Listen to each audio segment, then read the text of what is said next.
Hey guys, welcome to the Catway. So in this video, we are going to talk about installment or loan and compound interest. So before I begin, I would like to thank all the people who have joined us, and our Facebook group link is there in the description below. Now let's roll in for the video. So see, talking about loan or interest, we are talking about equal installment. Let me clarify it. Equal installments.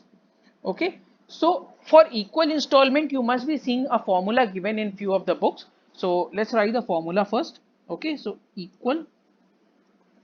each equal installment is given by principal into rate divided by 100 into 1 minus 100 divided by 100 plus r to the power n.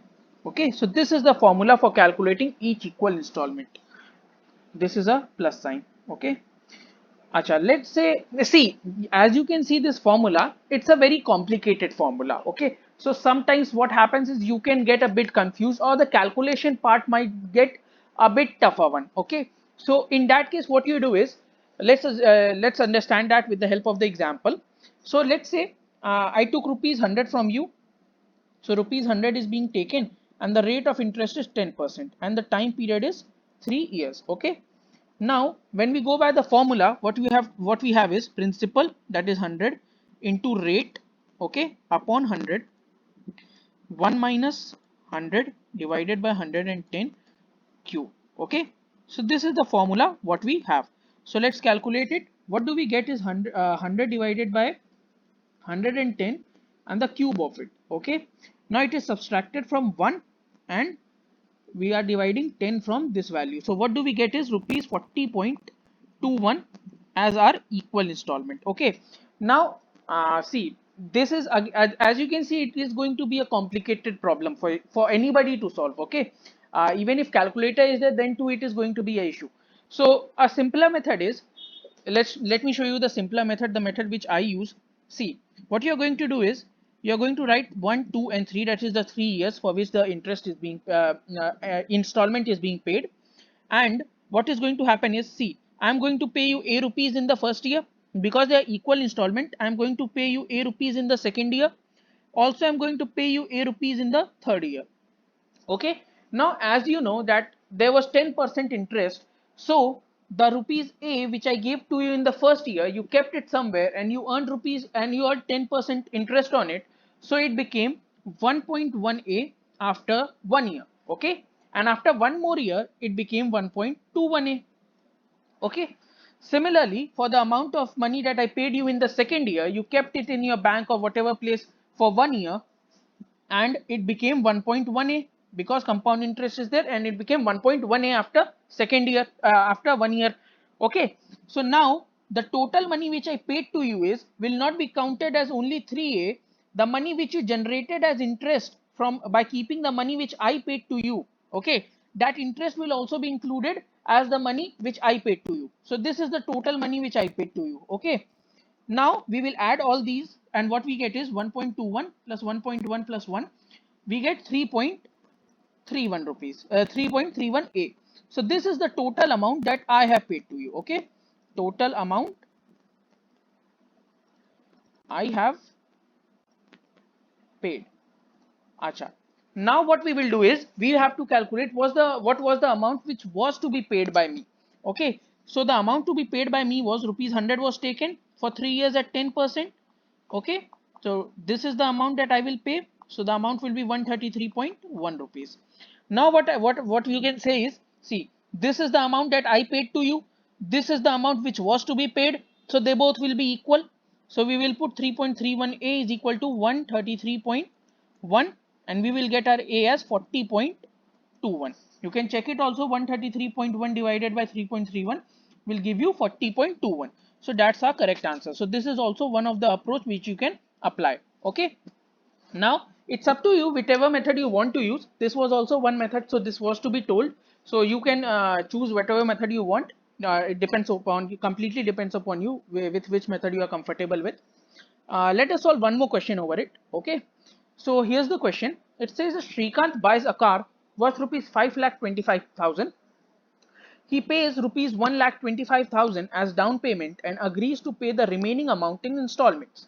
what is the approximate yearly installment amount to be paid by him if at 12% per annum compounded annually he repays the remaining amount in 3 years. Okay, so at first what you are going to do is, see, he bought a car worth rupees 525. Okay, 525, and he paid 1,25,000 as down payment, so the remaining amount was 4 lakhs. Okay, now the amount to be paid is 4 lakhs, the interest is 12% and for 3 years. So let us calculate what is the total amount that is going to be paid after 3 years. So we know what you have to do, apply the compound interest formula. So we have 4 lakh into 1.12 into 1.12 into 1.12. Okay, let's calculate what it is going to come into 4 lakhs.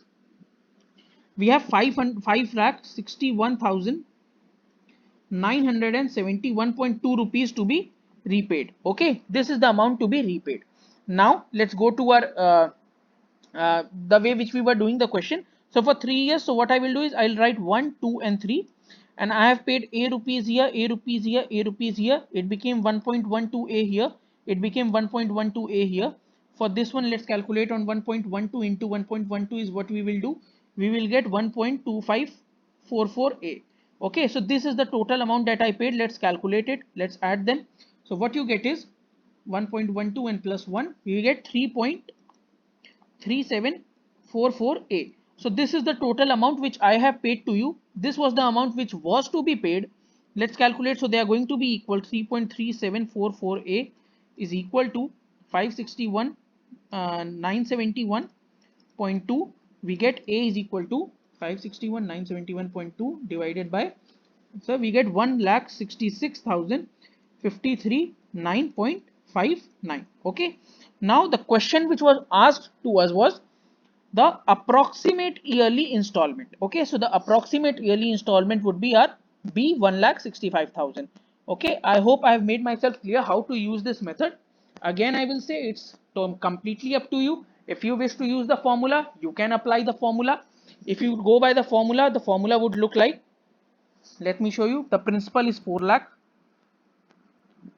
4 lakh into the rate of interest, that is 12%, divided by 100 into 1 minus divided by 100 by 112 cube. Now this is what you have to solve for getting the answer by the formula which has been given in the books. So either you can solve this or you can apply this method. For this method, remember the steps. First you have to find out, you have been given the principal. If you have been the amount given the amount, well and good. If you have been given the principal, by the simple method of compound interest, calculate the amount which is to be repaid. Then consider that a rupees is paid in the first year, a in the second year, a in the third year.